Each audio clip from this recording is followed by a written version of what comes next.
அப்ப வாவு சிதம்பரனார் என்ன செஞ்சாருன்னு பார்த்தோம், அதே காலகட்டத்தில் இருந்த பாரதியார் என்ன செஞ்சாருங்கிறத பார்த்தோம், அதே காலகட்டத்தில் இருந்த பெரியார் என்ன செஞ்சாருன்னு பார்க்கணும்ல. ஏன் இன்னைக்கு தமிழ்நாட்டில் எங்க திரும்பினாலும் பெரியார் சிலை தான் இருக்கு.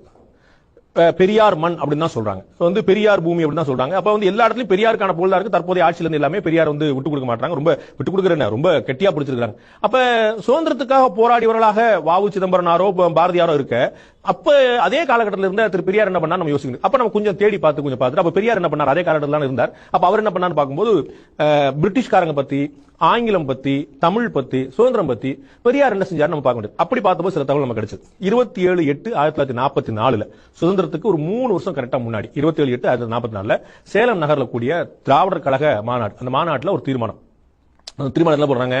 திராவிடர் கழகத்தின் முக்கிய கொள்கைகளில் திராவிட நாடு என்ற பெயருடன் நம் சென்னை மாகாணம் மத்திய அரசாங்கத்தின் ஆதிக்கம் இல்லாததும், அதாவது கவர்மெண்ட் ஆஃப் இந்தியா மத்திய அரசின் ஆதிக்கம் இல்லாததும், நேர பிரிட்டிஷ் செக்ரட்டரி ஆஃப் ஸ்டேட்டின் நிர்வாகத்துக்கு கட்டப்பட்ட, நேர லண்டனுக்கு கட்டப்பட்ட பிரிட்டிஷ் செக்ரட்டரி ஆஃப் ஸ்டேட்டின் நிர்வாகத்துக்கு கட்டப்பட்டதுமான ஒரு தனி நாடு, ஒரு தனி ஸ்டேட்டாக பிரிக்கப்பட வேண்டும் என்ற கொள்கையை முதற் கொள்கையாக சேர்க்கப்பட்டிருக்கிறது என்று இந்த மாநாடு தீர்மானிக்கிறது. சேலம் மாநாட்டில் 1944 போறதுல வந்து என்ன தீர்மானம் போடுறாங்க, சென்ட்ரல் கவர்மெண்ட் எங்க இந்தியன் கவர்மெண்ட் எந்த தொடர்பு இருக்க கூடாது சார், நாங்க ஒரு தனி நாடு. எப்படிப்பட்ட தனி நாடு?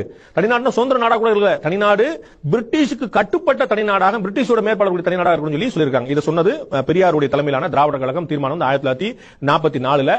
இது வந்து விடுதலை வெளியீடு 1948 இருக்குது. அதே மாதிரி நூல் புதிய தமிழகம் படைத்த வரலாறு அப்படிங்கிற புத்தகத்தில் அவங்களே வந்து இதெல்லாம் முழுக்க மேற்கோள் காட்டியிருக்காங்க. நம்ம வந்து தனியாக அங்கே எடுத்து சொல்ல வேண்டியதில்லை. அதற்கு பிறகு பெரியார் சொல்கிறார், நான் வெள்ளையன் வெளியேறுவதற்கு குறுக்கே இருந்திருந்தாலும் இந்திய சுதந்திரத்திற்கு நான் துரோகம் செய்தது உண்மையாக இருந்தாலும் அவர் அப்புறம் பிராமின்ஸ் பயங்கரவாதி, இந்த பாவிகள் மகா பாவிகள் பார்ப்பான் ஆதிக்கத்திற்கும் அதனால் ஏற்பட்ட வடநாட்டான் சுரண்டல் ஆட்சிக்கும் இடம் கொடுத்து அவர் சொல்றார், நான் வந்து குறுக்கன் உண்மைதான், பிரிட்டிஷ் ஆட்சிக்கு விசுவாசமா இருந்தது உண்மைதான், சுதந்திரம் வேண்டாம் உண்மைதான். அதுக்கெல்லாம் காரணம் இவர்களுக்கெல்லாம் அடிமையாகி அதனால் பணமும் பதவியும் பெருமையும் சம்பாதிக்கும் சுயநலம் கொண்டவன் அல்ல.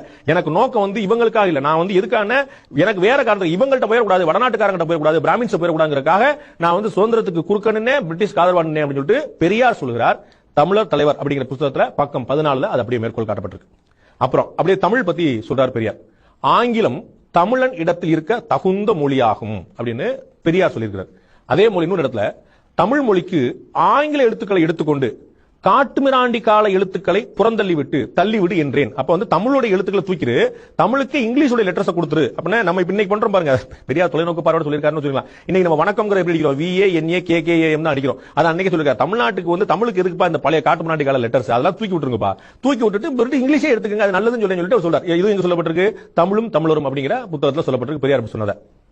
அப்புறம் இன்னொரு பெரியார் சொல்கிறார், இப்போதும் நான் ஹிந்தியை எதிர்க்கத்தான் செய்கிறேன், ஆனால் நீங்கள் சொல்வது போல தமிழ் கெட்டுடுமே என்றல்ல, ஹிந்தி வந்தா தமிழ் அழிஞ்சிருங்கிறதுக்கான இருக்குல்ல, இனிமேல் கெட தமிழ் என்ன மிச்சம் இருக்கிறது, என்னப்பா பாக்கி இருக்கு, எல்லாமே ஏற்கனவே கெட்டு குடிச்சா கிடக்கு, அதுக்கான இருக்குல்ல, நமக்கு ஆங்கில அறிவு தேவை என்பதால் ஹிந்தி எதிர்க்கிறேன். சோ இங்கிலீஷ் எதிர்க்கிறது, ஹிந்தி எதிர்க்கிறது, ஹிந்தி எதிர்ப்பு போராட்டம் என்பது தமிழ் ஆதரவு போராட்டம் அல்ல. தமிழ் ஏற்கனவே கெட்டு குடிச்சிரா போச்சு, அதற்கு பதிலா இங்கிலீஷ் வேணுங்கிறதுக்காக நான் ஹிந்தி எதிர்க்கிறேன் அப்படின்னு சொல்லிட்டு விடுதலையில 3/3/1965 வந்திருக்கு. அப்புறம் ஒரு மாநாட்டில் பேசும்போது சொல்றார், காலையில நான் இந்த மாநாட்டு தலைவரை ஆதரித்து பேசுகிறேன், காலையில் நடந்த மாநாட்டிலே நான் ஆதரித்து பேசுகையில் தமிழை விட ஆங்கிலத்தை கட்டாய பாடமாக்கினால், தமிழை கட்டாய பாடமாக்க இன்னைக்குமே சாத்தியமால, ஆங்கிலத்தை கட்டாய பாடமாக்கினால் அதற்கு வாக்களிப்பேன் என்று கூறினேன். சோ இங்கிலீஷ் நீ வந்து கம்பல்சரியாக்கு நான் வந்து என்னுடைய ஆதரவு உறுதினர். அப்கோர்ஸ் அப்படிதான் போச்சு பாருங்க. இன்னைக்கு தமிழ் கட்டாயம் இல்ல, தமிழ்நாட்டில் வந்து CBSE ஸ்கூல்ஸ் இருக்கு, தமிழ் ஸ்கூல் இருக்கு, தமிழ்நாட்டு அரசாங்க பள்ளிக்கூடத்தில் ஆங்கில மீடியம் இருக்கு, அதையும் தொலைநோக்கு பார்வையோட தான் பெரியார் சொன்னான்னு சொல்லி சொல்லணும். சோ இன்னைக்கு முழுக்க தமிழை விட ஆங்கிலத்துக்கு தான் நான் வாக்களிப்பேன் பெரியார் சொன்னார். இப்படி சொன்னது பெரியார் ஈவேரா சிந்தனைகள் 3ஆம் தொகுதியில அவர் சொன்னது அப்படியே இருக்கு. அடுத்து சொல்றார், ஆங்கிலமே தமிழனின் பேச்சு மொழியாக ஆகும்படியான காலம் ஏற்பட்டால் நான் மிக மிக மகிழ்ச்சியும் நிறைவும் அடைவேன் என்று பேசியிருக்கிறேன் அப்படின்னு அவர் சொல்றார். நான் வந்து சொன்னது உண்மைதான் அப்படின்னு சொல்றார். எப்படி ஆங்கிலமே தமிழனின் பேச்சு மொழியாக மாறணும், வழக்கு மொழி, அவன் தமிழனே 2 தமிழும் பார்த்தா எப்படி பேசணும், இங்கிலீஷ் தான் பேசணும், அப்படி பேசினா ரொம்ப ஹாப்பியா இருவாங்க அப்படின்னு சொல்றார். அப்புறம் உங்கள் வீட்டில் மனைவியிடமும் குழந்தைகளுடனும் மட்டுமின்றி வேலைக்காரிகளுடனும் ஆங்கிலத்திலேயே பேசுங்கள், பேச பழகுங்கள், பேச முயலுங்கள், தமிழ் பைத்தியத்தை விட்டொழியுங்கள் அப்படின்னு பெரியார் சொல்றார். இது எங்க வந்திருக்கு, பெரியார் ஈவேரா சிந்தனைகள் 2ஆம் தொகுதியில இருக்கு. இதுதான் தமிழ் பத்தி, தமிழ்நாடு பத்தி, பிரிட்டிஷ் ஆதிக்கத்தில் தமிழ்நாடு இருக்கணுமா எப்படிங்கிறத பத்தி, சுதந்திரம் வேணுமா வேண்டாமாங்கிற பத்தி நமக்கு வந்து பெரியார் சொன்ன விஷயங்கள். அப்ப ஒரே காலகட்டத்தில் வாழ்ந்த 3 பேர், அந்த 3 பேர் 3 விதமாக இல்லாமல் 2 விதமாக இருக்கிற பாக்குறோம். வஉசியும் பாரதியாரும் இந்த நாட்டுக்காகவும், பெரியார் அதிலிருந்து முரண்பட்டும் இருப்பதை நம்ம பார்க்கிறோம். அப்ப அவர் காங்கிரஸ் தலைவராக இருந்திருக்கிறார். நம்ம பல இடங்களில் பார்த்த போல கடவுள் மறுப்பு கொள்கைகள் சொல்லியிருக்கிறார், புரட்சி கருத்துக்களை சொல்லியிருக்கார், நிறைய விஷயங்களை சொல்லியிருக்கார். ஆனா எப்படிப்பட்ட பார்வையா கடைசியில் வந்து முடிஞ்சிருக்கு நம்ம வந்து யோசிக்க முடியாது. அப்ப இதை தமிழ்நாட்டை நம்ம எப்படி கொண்டாடுறோம்? பெரியார் மண் அப்படின்னு சொல்லி சொல்றோம். ஏன் நம்ம வந்து இது திருப்பூர் குமரன் மண் சொல்றதுல, ஏன் இது வேலுநாச்சியார் மண் சொல்றதுல, ஏன் இது பாரதி பூமின்னு சொல்றதுல, அது வந்து ஒரு யோசிக்க வேண்டிய கேள்வி.